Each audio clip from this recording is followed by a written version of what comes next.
കുറേ ദിവസമായി വിചാരിക്കുന്നൊരു വീഡിയോ ചെയ്യണമെന്ന്. കാരണം വെച്ചാൽ എൻ്റെ പ്രൊഫഷനായിട്ട് ബന്ധപ്പെട്ടിട്ടുള്ള ക്യാമറ ഞാനൊന്ന് അപ്ഡേറ്റ് ചെയ്തു.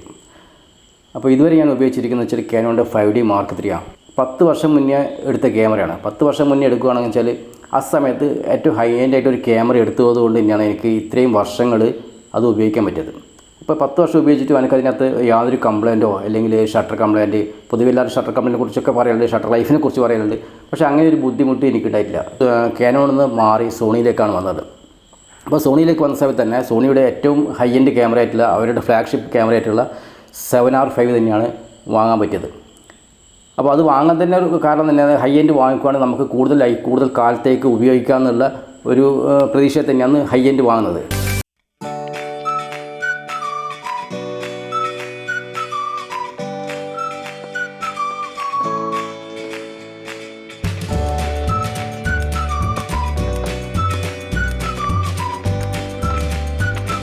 ഇപ്പോൾ വീഡിയോ ചെയ്യാനുള്ള പ്രധാന കാരണം വെച്ചാൽ ഈ ക്യാമറ വാങ്ങിച്ചതിന് ശേഷം ഒരുപാട് സുഹൃത്തുക്കളൊക്കെ ഫോൺ വിളിച്ച് ചോദിക്കുന്നുണ്ട്, ഇതിൻ്റെ ഫീച്ചേഴ്സും കാര്യങ്ങളൊക്കെ ചോദിക്കുന്നുണ്ട്. അതുകൊണ്ടിട്ടാണ് ഇതിൻ്റെ ഒരു വീഡിയോ ആയിട്ട് ഞാൻ ചെയ്യാൻ ഉദ്ദേശിച്ചത്.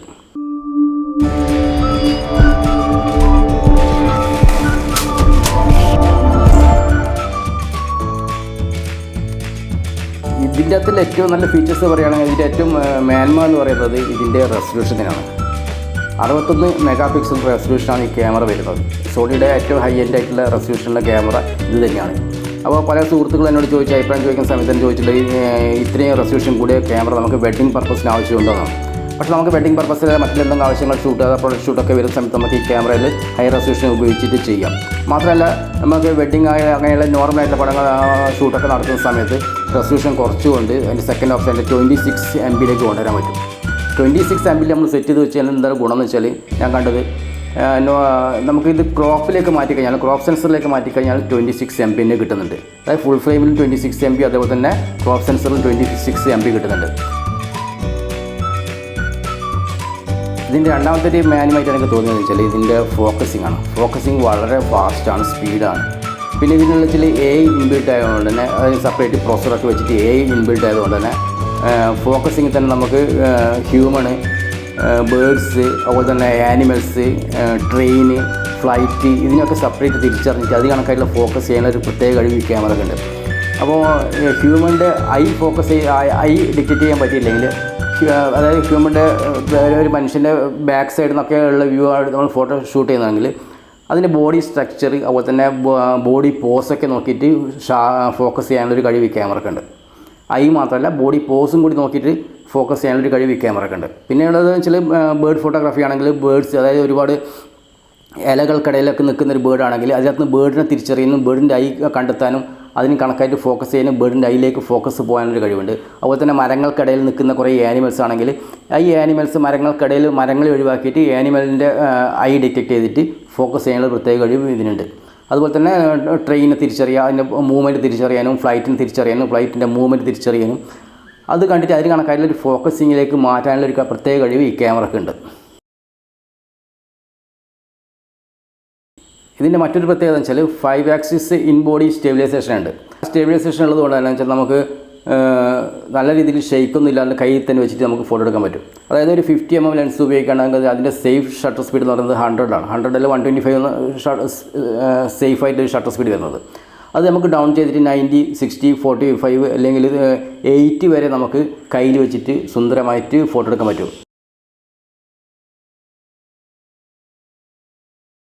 പിന്നെയുള്ള ഒരു പ്രധാനപ്പെട്ട ഒരു ഫീച്ചേഴ്സ്, എനിക്ക് ഗുണകരമായിട്ടുള്ളൊരു ഫീച്ചേഴ്സ് തോന്നിയെന്ന് വെച്ചാൽ ഇതിൻ്റെ ഒരു ബ്രാക്കറ്റിംഗ് സിസ്റ്റമാണ്. സാറിന് എക്സ്പോഷർ ബ്രാക്കറ്റിങ്ങൊക്കെ മുന്നേയുള്ള ക്യാമറകളൊക്കെ ഉണ്ടായിട്ടുണ്ട്, എക്സ്പോഷർ ബ്രാക്കറ്റിങ്. പക്ഷേ ഇതിനകത്ത് വെച്ചാൽ പ്രധാനപ്പെട്ട ഒരു വൈറ്റ് ബാലൻസ് ബ്രാക്കറ്റ് ചെയ്യുക, അതുപോലെ തന്നെ ഡീലൈറ്റ് ഓപ്റ്റിമൈസർ എന്ന സംഗതി നമുക്ക് ബ്രാക്കറ്റ് ചെയ്യാം. അതുപോലെ തന്നെ ഇതിൻ്റെ പ്രധാനപ്പെട്ട ഒരു ഫീച്ചേഴ്സ് പറയുന്നത് വെച്ചാൽ ഇതിൻ്റെ ഫോക്കസ് ബ്രാക്കറ്റിംഗ് ആണ്.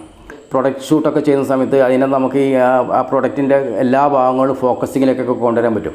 അത് ചെയ്യുന്നതെന്ന് വെച്ചാൽ പിന്നെ ഒരു ഇമേജിന് ഒരു 299 വരെ 30 മുതൽ 299 വരെ പടങ്ങൾ ഷൂട്ട് ചെയ്തിട്ട് ഒരു ഇമേജിൻ്റെ ഫോട്ടോ ഷൂട്ട് ചെയ്തിട്ട് ഫോക്കസിങ് ഡിഫറൻസ് ഉണ്ടാക്കിയെടുത്തിട്ട് അതെല്ലാം കൂടി ഒരു നമ്മുടെ സിസ്റ്റത്തിലേക്ക് കൊണ്ടുവന്നിട്ട് സോണിയുടെ തന്നെ ഇമേജ് എഡ്ജ് സോഫ്റ്റ്വെയറിലേക്ക് കൊണ്ടുവന്നു കഴിഞ്ഞാൽ അത് സ്റ്റാക്ക് ചെയ്തെടുക്കാൻ പറ്റും. എല്ലാം കൂടി ഇമേജ് സ്റ്റാക്ക് ചെയ്തെടുത്തിട്ട് എല്ലാ ഭാഗങ്ങളും ഷാർപ്നെസ്സിലേക്ക് കൊണ്ടുവരുന്ന നല്ലൊരു ഓപ്ഷനാണ്. പ്രൊഡക്റ്റ് ഷൂട്ട് അതുപോലെയുള്ള കാര്യങ്ങൾക്കൊക്കെ ഏറ്റവും നല്ലൊരു ഫീച്ചറായിട്ടാണ് തോന്നുന്നത്. നല്ലൊരു വൈഡ് ഫ്രെയിമിലാണെങ്കിൽ നമുക്ക് എല്ലാ ഏരിയയും ഫോർഗ്രൗണ്ടും ബാക്ക്ഗ്രൗണ്ടും ഒക്കെ നമുക്ക് ഷാർപ്നെസ്സിലേക്ക് കൊണ്ടുവരാൻ പറ്റും. അപ്പോൾ അത്രയും നല്ലൊരു ഫീച്ചേഴ്സ് ഈ ക്യാമറയിൽ ഉൾപ്പെടുത്തിയിട്ടുണ്ട്. അതുപോലെ തന്നെ ഏറ്റവും മറ്റൊരു നല്ലൊരു ഫീച്ചർ എനിക്ക് കണ്ടതെന്ന് വെച്ചാൽ ഇതിൻ്റെ പിക്സൽ ഷിഫ്റ്റിംഗ് ആണ്. അതായത് നമ്മൾ പ്രൊഫഷണൽ ഷൂട്ടിനൊക്കെ ആവശ്യം വരുന്ന ഹൈ റെസൊല്യൂഷനിൽ അതുപോലെ തന്നെ ഹൈ ക്വാളിറ്റിയിൽ ഇമേജ് ഉണ്ടാക്കി എടുക്കാൻ പറ്റും. അതായത് ഇതിൻ്റെ സെൻസർ തന്നെ ഇതിൻ്റെ ഇമേജിന് 6 GB സെപ്പറേറ്റ്, റെഡിനെയും ഗ്രീനിനെയും ബ്ലൂവിനെയും സെപ്പറേറ്റ് ചെയ്തുകൊണ്ട് 16ഓളം പടങ്ങളെടുത്ത് ആ 16ഓളം പടങ്ങൾ നമ്മൾ ഒന്നിച്ചുണ്ടാക്കി എടുത്തിട്ട് സ്റ്റാക്ക് ചെയ്തെടുത്തിട്ട് ഇതിൻ്റെ സോണിയുടെ തന്നെ ഇമേജ് എഡ്ജ് എന്ന സോഫ്റ്റ്വെയർ ഉണ്ട്.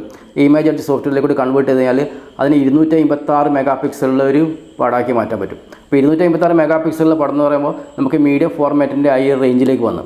അപ്പോൾ അത്തരത്തിലുള്ള ഈ 35mm ഉപയോഗിച്ചിട്ട് തന്നെ നമുക്ക് മീഡിയം ഫോർമാറ്റുള്ള റേഞ്ചിലുള്ള ഒരു പടം എടുക്കാൻ പറ്റുന്നുണ്ട്. അതൊരു നല്ലൊരു പ്രൊഫഷണൽസിനൊക്കെ നല്ലൊരു ഉപകാരപ്രദമായിട്ടുള്ള ഒരു സംഗതിയായിട്ടാണ് എനിക്ക് കണ്ടത്. പിന്നെ ഉള്ളതിൻ്റെ മറ്റൊരു ഫീച്ചർ എന്ന് വെച്ചാൽ ഇതിൻ്റെ LCD ആണ്.